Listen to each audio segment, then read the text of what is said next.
build my pricing, I got to learn this board here. I just erased it a little bit here. I just found out something new. If I hand chop it, it erases. You can karate chop it. Yeah, just karate Yeah. chop there.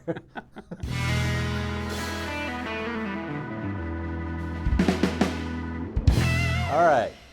Hey, welcome everybody to the Home Service Shipped podcast. Today we're going to do a little work here on the board. I want to explain some stuff. So today's podcast is unfortunately visual. So for those of you, the guys that don't want to, just hear, that don't like looking at me, you can. It's tough luck today. You're going to have to look at him all day long. You're going to have to look at me for the next 30 minutes or so.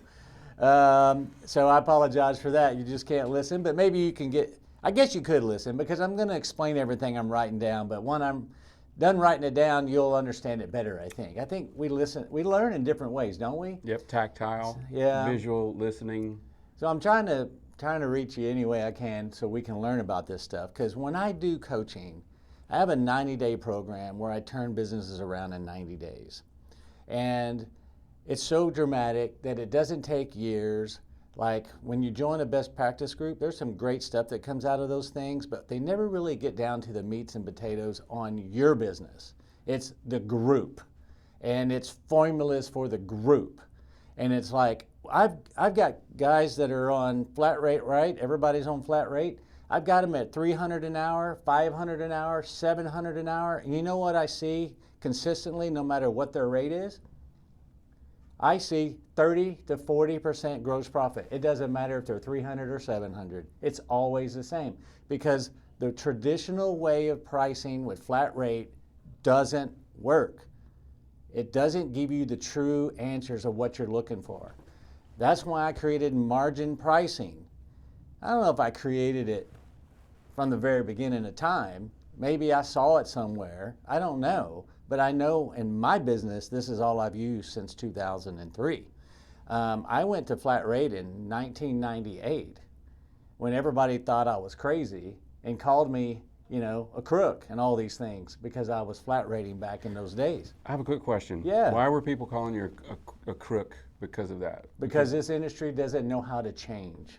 And unfortunately, this industry is changing so fast, and there's folks that are going to get just left behind. And that's the problem here, is we've got to fix these companies. And one of the ways I fix them is margin pricing. And of course, there's several other things. So this is a multi-part series because I can't get it all done today. But I just need you to learn to read your financials. And if you don't know how, we can teach you. But here's a summary of how we do it and what's very important. So today, we're going to have the anatomy of a financial statement. We've got a lot of questions about this. Oh, absolutely. And this is where I started my training. This is where I start, and this is where I stay for the 90 days. Yep. We work our way down the P&L. Yep. And by working our way down the P&L, we solve all the issues of the business. Mm-hmm. Because I don't care what size your business is, it's making money, you're just not getting it to the bottom line. Yeah. And so I've been preaching simplicity and efficiency for so long. But people don't really understand what that means, and so this is what we do. Yep. Right? You hear it's thrown out there all the time now. I'm the one that brought memberships to the industry, and you hear everybody calling everything memberships, but they haven't changed the way they do it as a maintenance group. Right? And so today we're going to just start this series where we get down and dirty and understand why we have to make this change. All right, because I want everybody to make a lot of money. I mean, that's why I got in the industry. I thought when I got in, I wanted to be a 100,000-aire. Yeah. Meaning, if I could ever get to 100,000 a year, I would be successful. Right. Well, I got there. I blew past it. I went way past it, and I just kept innovating. Yep. And so we're in a pretty weird economy right now, but somehow we're thriving. Yeah. Right. And I'm hearing about layoffs. How do we hear about them? Because we have people coming in the door every day, multiple people daily coming in looking for work. I've never seen anything like this. Yep. Why? Because when they had a chance to build a business simple and efficient, they didn't do it. One of the drawbacks I hear about Sarah is you got to do it the Sarah way or the Billy Go way or Billy's way, but it's discipline. Yeah. That's what Sarah's about. It's discipline. Right. Where all the other softwares you can set up however you want. Well, if you're already running a business that's really not doing well, Yeah. the software, sorry folks, Well, it's here's a a misnomer. spoiler. It's a misnomer. Yeah. It doesn't change anything. You still got You're to do still running it the way you run it. That's exactly right. And if you want discipline, you've got to listen to this show and do what I'm talking about because it works. I literally can turn your business around in 90 days. 90 days, you can be making 20%. Yeah. So here's how we do it. So this is the anatomy. Uh-oh. There you go. This is the anatomy. And I apologize for my handwriting, but this is the best I can do. I'm left-handed, so I guess just being left-handed, you can't really write anyway. It's all right. The anatomy of a P&L. All right, so what we have is revenue. Okay? Make sure you get your notebooks out and write this stuff down. That's too. the very top line is revenue, okay? And so revenue is the money coming in. So let's talk about that for a second. Money coming in is revenue, and there's other things that you must put in the revenue bucket. This isn't conventional P&L stuff, but it's stuff that's very important to me as a contractor. First and foremost, I put credit card fees in revenue. What? It's a fee. Why do I do that?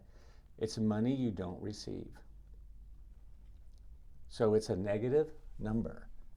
And so you have your revenue, and then you have these fees that go against it. And let's talk about one other fee, finance fees.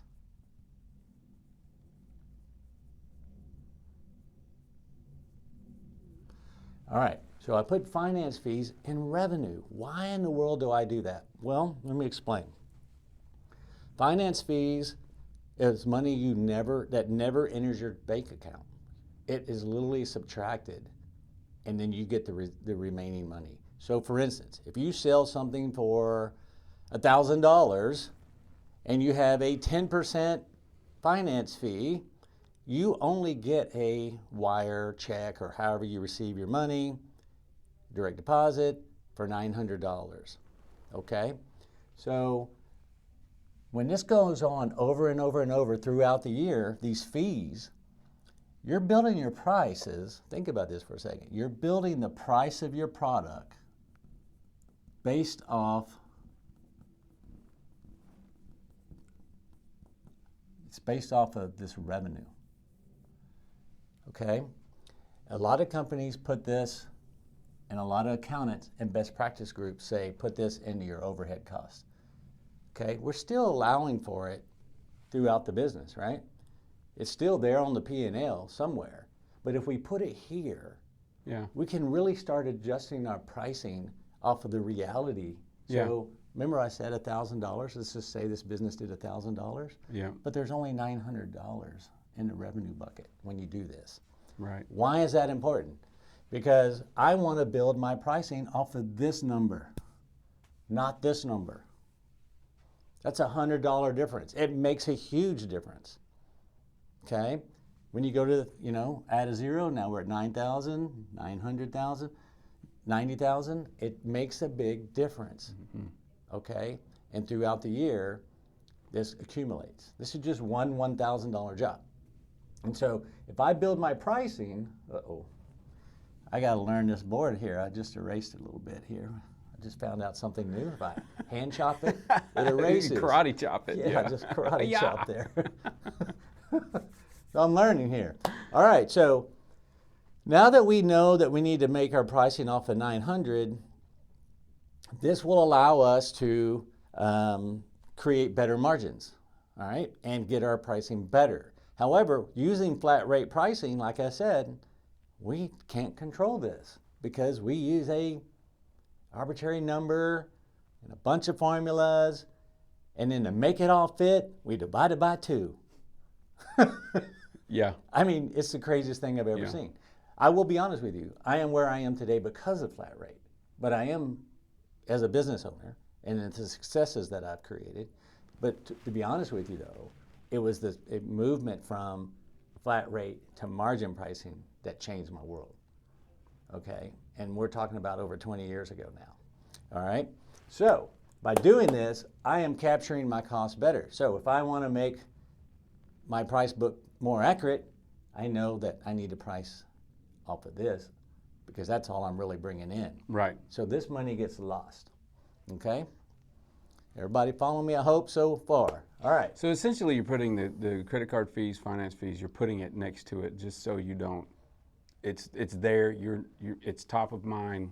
Yep. Making sure you can see it at all times. That is correct. All right, so I'm going to remove all these cool things here because we're going to keep moving forward here.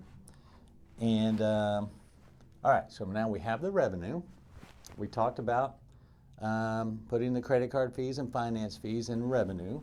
What comes next is COGS.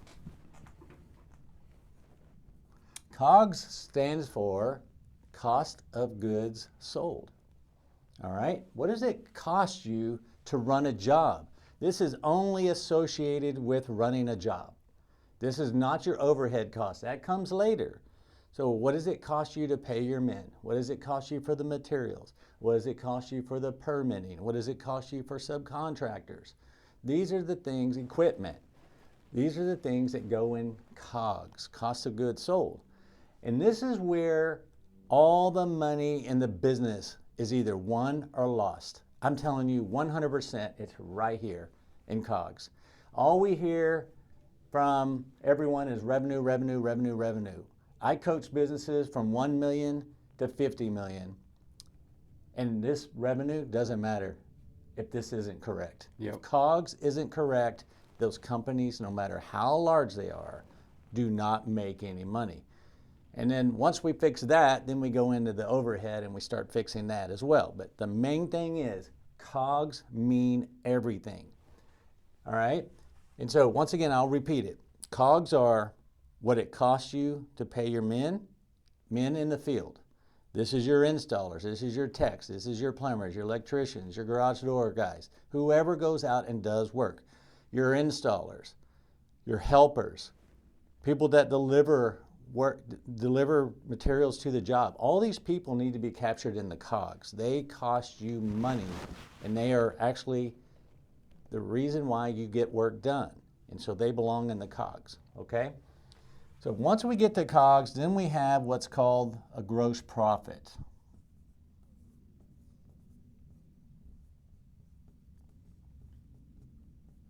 All right, so let's go back to those folks that are charging anywhere from $300 to $700 flat rate.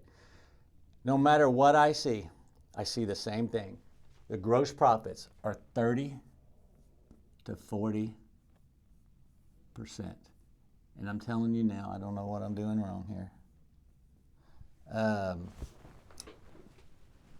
What's happening here is 30 to 40% on gross profit is terrible. Okay, I just have to say how it is. It's pathetic. It's just because we don't know, and we have to really focus in on this because I'm going to give you a tidbit. For every 1 point, I can increase this. So let's just say they're at 40, and I take it to 41% gross profit.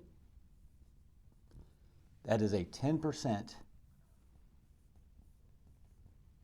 increase in bottom line profit. 1 point here equals 10% at the bottom line. That's crazy. So where would you put your focus? Would you put your focus here? Let's talk about revenue. If you were to add 1% revenue, it's not going to. It does nothing. Yeah. It does absolutely nothing. Right. The COGS are the same. Yep. It does nothing. If you were to add 10% revenue, it does nothing. Has no effect. Yeah. Right? Think about this for a second. Why are we so, I don't know what the best words to say, why are we so fixated on revenue? Obsessed with revenue. Obsessed with revenue. Yes, it's an important component. We need to build a business, right? But it's expensive to grow, and we're going to talk all about that. We don't have time today. We've got to stick to this. But it's expensive to grow, so we need to grow correctly at the right pace, at the right size at all times. And that way you make money at all times. And so the gross profit It's super important that we work on that. And I spend the 90 days, of the 90 days that my clients are with me, I would say 2/3 of the 90 days belong here.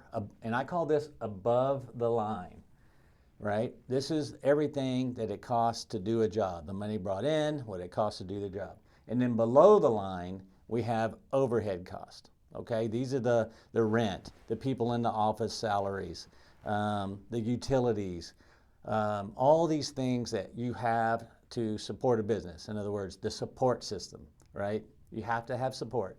So we have the doers and then we have the supporters, okay? And so now what we have to do is we'll work on that, but we're gonna save overhead for part 2. We're not even going to focus on that today. We're going to stay above the line. So let's go back to this. So to be a profitable company in this industry, you only needed to be at a 50% gross profit if you're running an efficient business. Okay? If you simplify it and make it efficient, you only need to be at a 50% gross profit. So I'm seeing 30 to 40 on all the financial statements that I see. And folks, I just want to be honest with you. I've been seeing other companies' financial statements now for about 20 years. Started doing acquisitions myself back in the early 2000s. Obviously, when I was with the first private equity firm to come into the space, we went and looked at tons of businesses, and it's never changed. It's consistently the same, no matter who they are, what they are. The biggest guys in our town, I've seen their financials, it's just like this, okay? So has there been improvement since PE's come in? Maybe so, I would think so. They have to perform, right? But my point is, if you ever want to sell your business or you just want to build a legacy for your family, you've got to fix this stuff above the line. All right, I'm going to give you one of the biggest reasons why your COGS are so expensive and your gross profit is so low. These crazy pay systems you guys have created. It seems like the longer the business is in business, the crazier the pay system gets. And it just costs us money.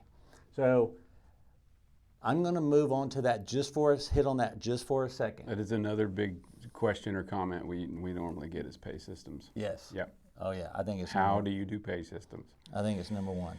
Okay, so now that we Sorry about that. what's the matter there, man? You getting I excited? had too much coffee. I get so excited about these COGS, the common sense column. All right. So we get these crazy pay systems. So I've seen them all. In fact, I've seen them so crazy that I don't think that Einstein could figure them out, because no one, in these companies can figure them out. All right. So let's just say you have a company and you're paying. I want to say everybody's doing hybrid. Some of them are, I don't know why I wrote a 2 there. That was crazy. Well, you now you know you can still write a 2. Oh, right, I guess so. Yeah. All right, so for instance, when you pay someone by the hour, let's say hourly, and then we have some kind of commission involved if they do something extraordinary, or maybe a spiff. That's the curse word around here. Yeah, it's a 5-letter word. We should call it a 4-letter word. Yeah. And then, I don't know, maybe there's some kind of a bonus or something. I don't know. Okay. All right, so I see a combination of all of these things. And so what I want to talk about is a very simple process. This is how you screw your COGS up so quickly. For instance, when you pay someone, let's say 10% commission. Okay. I love this one, especially for HVAC. We come up with these great ideas. Let's say that they have a system for 10 grand. Okay. My finger's starting to stick to the board. You want your. I might need my cursor here. All right, so we have a system that sold for 10 grand. The original price was 11. Okay, so the guy was able to discount it. His boss said, you can take $1,000 off. We go up to $1,000 off discounting. Okay, now that's a full 10%. That's pretty healthy, right? It's about 10%. So when you discount this 10%. You go to your guy and you go, well, if you discount to 1,000, I can only pay you 9%. All right, this is just an example. I need you to go and look at your own pay system after this explanation here. All right, so now then, he's getting he would have gotten $1,100, right? 10% on the $11,000 deal, and now he's getting $900. So he lost out on $200. How much did the company lose out on, Tim? Tim? You're asking the wrong person. Tim? Okay. $800 the company lost out on. Right? Yeah. $800. You must be a contractor. I need a calculator. Because we didn't see. We don't realize what we're doing to ourselves. Right. Why is it so skewed like this? Why is the company taking the brunt of all of this? They're taking the biggest hit. Yeah. Taking the biggest hit. Yeah. It's an $800 hit to his $200 hit. It's not right. It's not fair. Maybe we should split it 50-50 and see how much discounting starts happening. Well, let's talk about that for a second. All right, $500. So he's down to 9%, right? Now he's making 400, right? He made 900. Now, excuse me, he would have made 11. Half of that, 500. Now he's making $600. You think he's going to stop discounting? Mm-mm. It's 50-50, right? The company paid 5, tech paid 5. Why aren't we doing that? I mean, we need to share in the loss.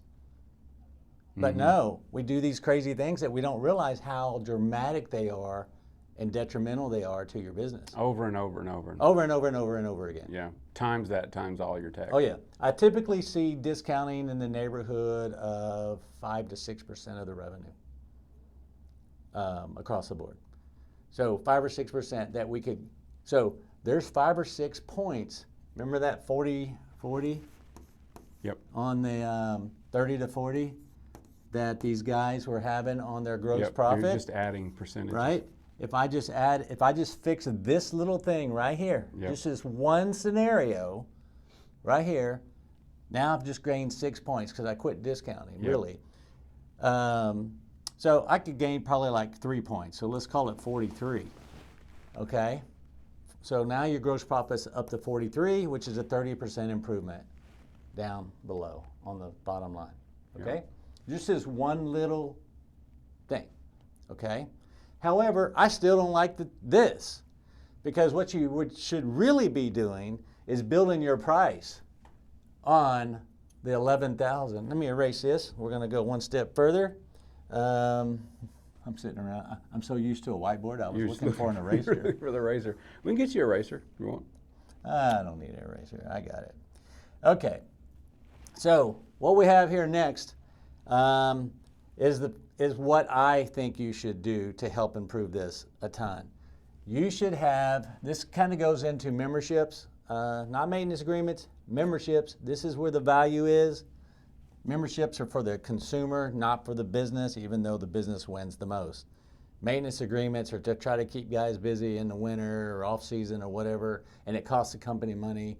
80% of those maintenance agreements are tied to brand new equipment, so you're just giving all your profits back. Whole nother episode. Sorry to stray off. Okay, here we go, because I take this stuff passionately. There's quite a few steps. This one thing is just to get you to start thinking and forcing whoever you're paying to train you to help your business better to get better, because they're not teaching you this. Okay, so let's say the job is $11,000. That's the membership price. That's what you got to have to be profitable. This is what you have to have. Okay? The way you're doing it now is you're discounting to $10,000. Okay? You just lost $1,000. All right? If you have a membership program, members pay 11, non-members pay 12.5.